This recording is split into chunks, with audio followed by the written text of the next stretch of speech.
क्योंकि अभी मैं मतलब जो सोनिया गांधी जी ने जो अविश्वास का प्रस्ताव रखा है, तो इस प्रस्ताव पर चर्चा चल रही है और मैं अटल जी का और आडवाणी जी का अभिनंदन करने के लिए मैं यहाँ खड़ा हूँ। मैं इसलिए खड़ा हूँ कि अभी आपका जाने का टाइम 1 घंटा बाकी है।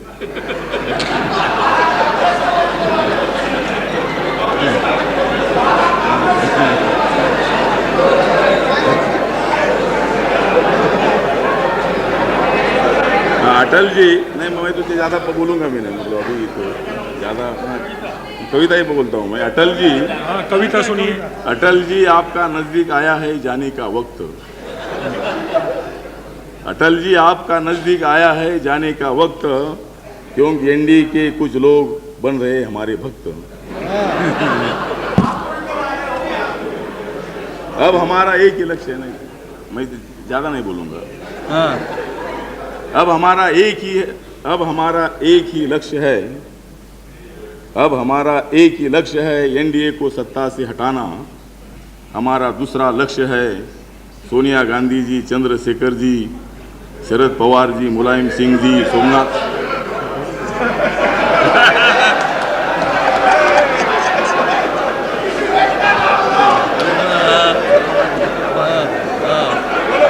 हमारा दूसरा लक्ष्य, अध्यक्ष जी, हमारा दूसरा लक्ष्य है तो सोनिया गांधी जी, चंद्रशेखर जी, ठहरो थोड़ा, हमको ये थोड़ी। हमारा दूसरा लक्ष्य है सोनिया गांधी जी, चंद्रशेखर जी, शरद पवार जी, मुलायम सिंह जी, सोमनाथ बाबू जी, हमारे पासवान जी, देवे गौड़ा जी, प्रकाश अंबेडकर जी और लालू, सब लोगों को सत्ता में लाना है। तो सबको, हमारा अभी दूसरा लक्ष्य है ये सबको सत्ता पर बिठाना। तो अटल जी की सरकार, प्रकाश जी हो गया, ये सुनिए प्रकाश परंत पे, please don't disturb him. Yes yes, हाँ हो गया मेरा। अटल जी की सरकार बहुत है चालू। अटल जी की सरकार बहुत है चालू। अध्यक्ष महोदय, ये सरकार के विरुद्ध मैं क्या क्या बोलूं?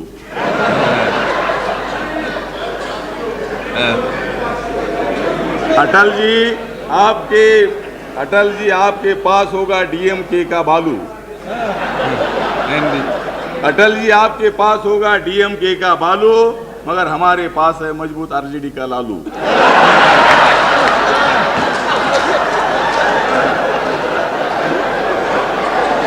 ठीक है।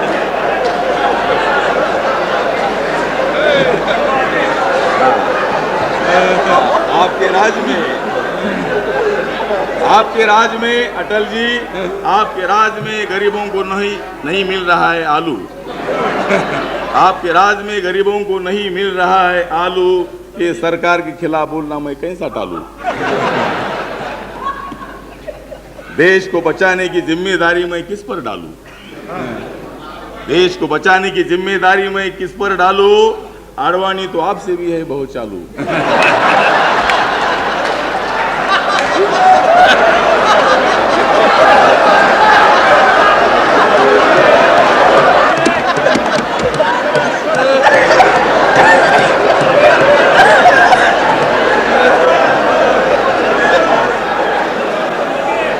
रामदास जी समाप्त कीजिए।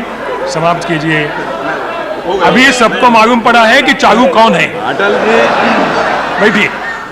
अटल जी आडवाणी जी को खिलाओ सॉफ्ट हिंदुत्व का आलू। अटल जी को खिलाओ, अटल जी आडवाणी जी को खिलाओ सॉफ्ट हिंदुत्व का आलू। जॉर्ज फर्नांडिस नहीं है ज्यादा चालू। जॉर्ज फर्नांडिस नहीं है ज्यादा चालू, उनके लिए काफी है हमारा लालू। तो इसीलिए सोनिया जी क्या जो प्रस्ताव इसका मैं समर्थन करता हूँ। और आपने गरीबों के लिए तो दलितों के लिए राज करना चाहिए। अटल जी, मेरा रंग भी, मेरा जैकेट है नीला, आपका भी जैकेट है नीला, मेरी पार्टी का रंग है नीला। मगर जब तक आपकी पार्टी का रंग नीला नहीं होता है और आप जब तक सेक्युलरिज्म नहीं स्वीकारते हैं तब तक,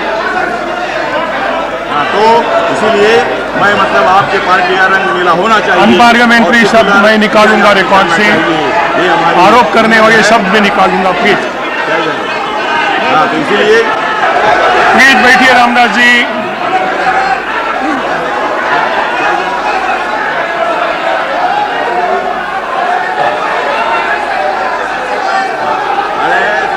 प्लीज बैठिए। हेलो। हाँ, तो इसीलिए जो संसद से आदर देना चाहिए, देश की हिंदू जमात को गुस्सा आ गया है। Prime minister now please sit down, please sit down, इसीलिए भाई प्लीज सिट डाउन। सोनिया जी का जो प्रस्ताव है इसका हम इस कविता में जो शब्द मुझे अच्छे नहीं लग रहे हैं, जो शब्द नियम के अनुसार नहीं है, वो सब शब्द मैं निकालूंगा। प्लीज अभी तो ऐसे होते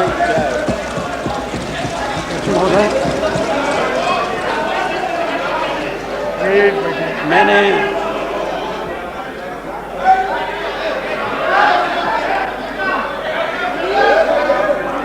रामदास जी प्लीज बैठिए। Prime minister is on his X, please sit down, please sit down mister Ramdas हटोगे, अनेक प्लीज। अविश्वास प्रस्ताव देखें, लेकिन ऐसा अविश्वास प्रस्ताव आज तक नहीं देखा है।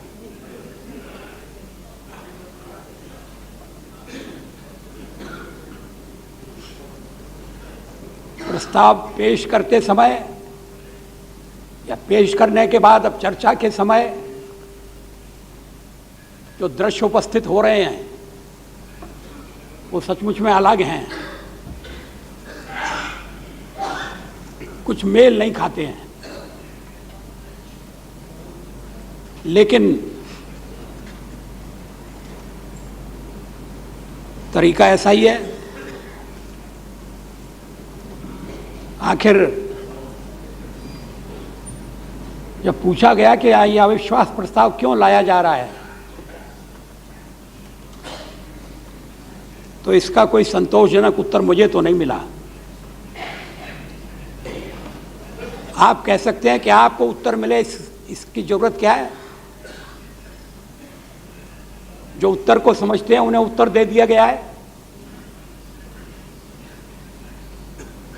कभी सरकार के पतन की स्थिति होती है, अविश्वास प्रस्ताव आता है। कभी सत्तारूढ़ दल के टूटने की स्थिति होती है, अविश्वास प्रस्ताव का उपयोग किया जाता है। वैसे भी सामान्य स्थिति में भी सरकार को जागरूक रखने के लिए या अपने दृष्टिकोण की कोई विशेष बात को प्रकट करने के लिए अविश्वास प्रस्ताव का हथियार काम में लाया जाता है। लेकिन मैं समझ नहीं रहा हूं कि इस समय कौन सा उद्देश्य है। सरकार को तोड़ने का तो सवाल नहीं है, क्योंकि सरकार टूटेगी नहीं। आप तोड़ना भी नहीं चाहते, ये अच्छी बात है। अंगूर खट्टे हैं, नहीं तो आपके द्वारा जितनी सरकारें बनी हैं और टूटी हैं उनकी कोई संख्या कम नहीं है।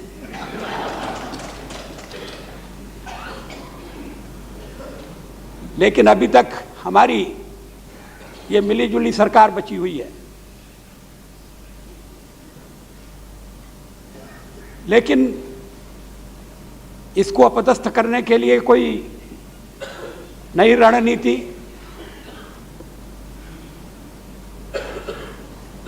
तो दो दिन की जो चर्चा है उससे इस पर कोई प्रकाश नहीं पड़ता है।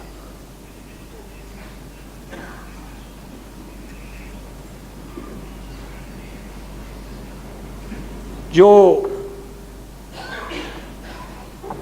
9.4 शीट लगाई गई है,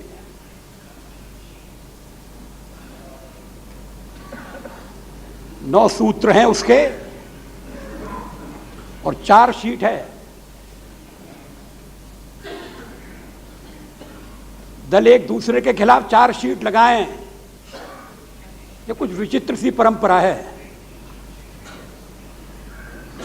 दलों में संवाद होना चाहिए, चर्चा होना चाहिए।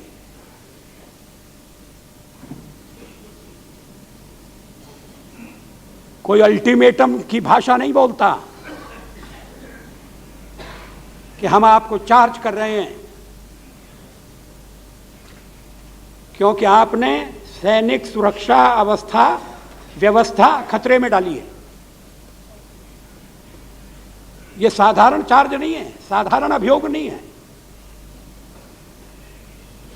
सैनिक सुरक्षा व्यवस्था को खतरे में डाला है। और दूसरा चार्ज है राष्ट्रीय सुरक्षा को संपूर्णता में कमजोर किया है। क्या मतलब है इसका? सुरक्षा कैसे खतरे में पड़ी है? आंतरिक सुरक्षा को कैसे और हमने दुर्बल कर दिया है? क्या इसके लिए कोई प्रमाण नहीं चाहिए? इसके लिए कोई सबूत नहीं चाहिए? क्या संसद में इस तरह से आरोप लगाए जा सकते हैं? सुनिए प्लीज। और आप मैं पूरे 9 नहीं पढ़ना चाहता।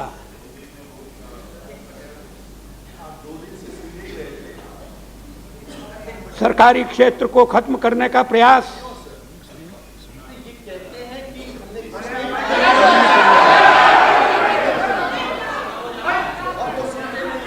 सरकारी और जिस दिन हम ये चर्चा कर रहे हैं हर एक को उत्तर देने की जरूरत उसी दिन स्टील का स्टील अथॉरिटी का उसी दिन नवजीवन हुआ। स्टील अथॉरिटी नए रूप में खड़ी हो गई है। उसका कोई आनंद नहीं। तो आनंद होना चाहिए।